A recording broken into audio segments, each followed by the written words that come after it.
విషయం చెప్పాలి చెప్పండి మీరే. ఇది మీరు ఎందుకు ఈ స్థలాన్ని అడిగారు?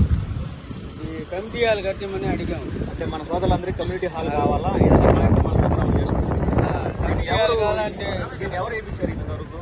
నారాయణ సార్ గారు వేయించారు. మరి ఎందుకు అయిపోయిన తర్వాత అనిల్ కుమార్ వచ్చాడు, మేము తెలంగాణ కట్టిస్తామని చెప్పాడు.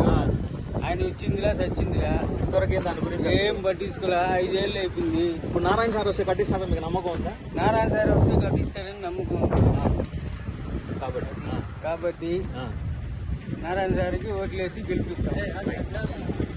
నమస్కారం అండి, నా పేరు దినకరు, 46 డివిజన్ కార్యకర్తని.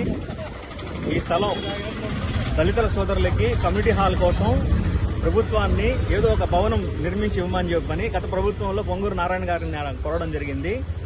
దీన్ని పునాది వేసింది నారాయణ సార్ అయితే